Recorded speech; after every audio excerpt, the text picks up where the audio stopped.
అనుదిన వాగ్దానం, daily promise. దేవుని నామమునకు మహిమ కలుగును గాక. మన ప్రభువును ప్రియరక్షకుడైన యేసుక్రీస్తు వారి శుభనామములో మీకు నా హృదయపూర్వక వందనాలు తెలియజేస్తున్నాను. ఈ దినం దేవుని వాగ్దానం, రండి నేను బాగు చేసేదను.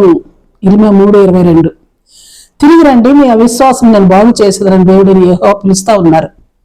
ఎవరిని పిలుస్తా ఉన్నారంటే దేవుని యందు విశ్వాసాన్ని విడిచి భ్రష్టులైన బిడ్డలను పిలుస్తా ఉన్నారు. వస్తే బాగుపడతారు. యెషయా 1:18 కూడా యెహోవా సెలవిస్తున్న మాట, రండి మన వివాదం తీర్చుకుందాము అని పిలుస్తున్నాడు ఆయన. ఏమిటా వివాదం? ఆయనకు అంటే దేవునికి మనకు మధ్యనున్న అడ్డుగానున్న పాపములే. రక్తము వలె ఎర్రనివైనను అవి హిమం వలె తెల్లబడును, కెంపు వలె ఎర్రనివైనను అవి గొర్రెబొచ్చు వలె తెల్లని వగును అని పిలుస్తా ఉన్నారు. యెషయా 5:1-3 రండి నీళ్ల వద్దకని పిలుస్తున్నారు. ఎవరిని ఎంత త్రాగినా తీరని దప్పిక గలవారిని, అది పాపపు దప్పిక. మరొకరిని కూడా పిలుస్తా ఉన్నారు రండి అని. ఎందుకంటే ఎంత తినను ఆకలి తీర్చుకొనలేని వారిని పిలుస్తా ఉన్నారు.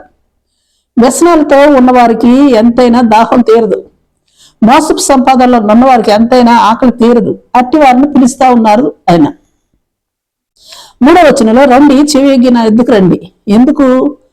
మరి కష్టార్జితం వృధా కాకుండా సంతుష్టి, సుఖం, సంతోషం కలిగించి సారమైన దానిని సుఖిస్తూ మంచి పదార్థాలను భుజిస్తారు.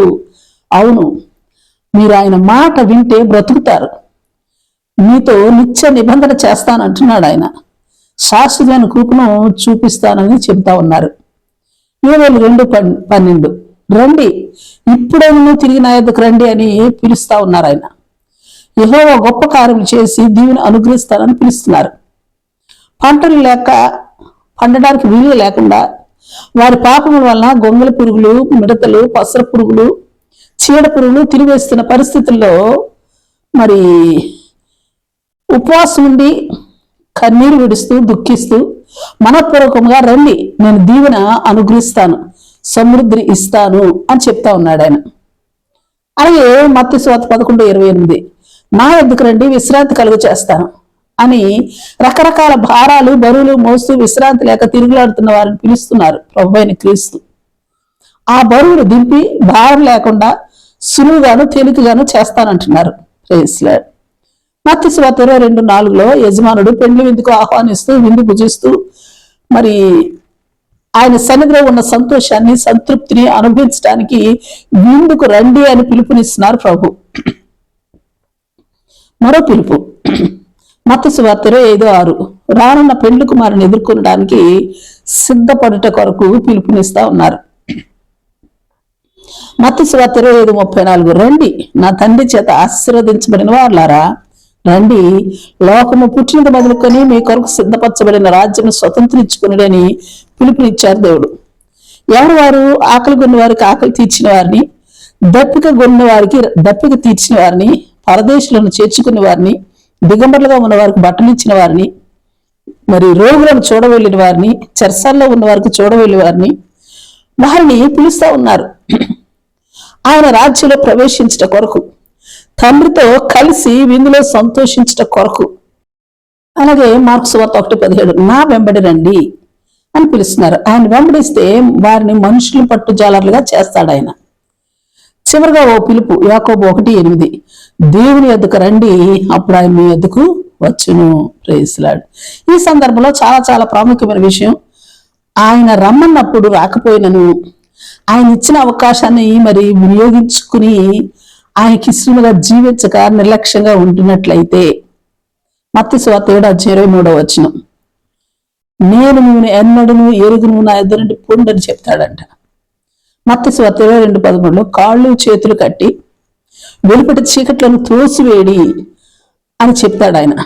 అక్కడ ఏడుపును పండ్లు కొరుకుటి ఉంటాయి. అంతేకాదు మత్తయి సువార్త 25:11-12 తలుపు వేయబడతాయి, తలుపులు తీయమని ఎంత బ్రతిలాడినా మిమ్మల్ని ఎరుగను అని నిశ్చయంగా చెప్పుచున్నానని అంటానని చెబుతా ఉన్నారు ఆయన. మరి ఇంకో మాట 41 శపింపబడిన వారులారా అని పిలుస్తూ మిక్కిలి అల్పులైన వీరిలో ఒకరికైనాను మీరు ఇలాగ చేయలేదు గనుక నన్ను విడిచి అపవాదికిని వారి దూతలకు సిద్ధపరచబడిన నిత్యాగ్నిలోనికి పోవుడి అని చెప్తారు ఆయన. మీరు నిత్య శిక్షకు పోదురు అని దేవుని వాక్కు తెలియచేస్తా ఉంది. అందుకే మనం ప్రార్థన చేసుకుందాం.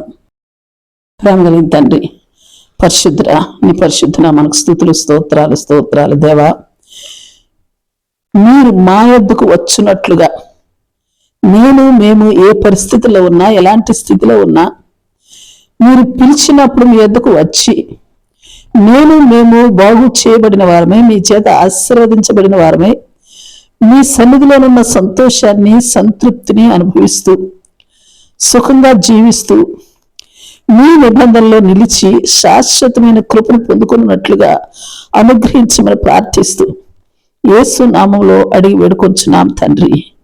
ఆమేన్, ఆమేన్. Praise lord.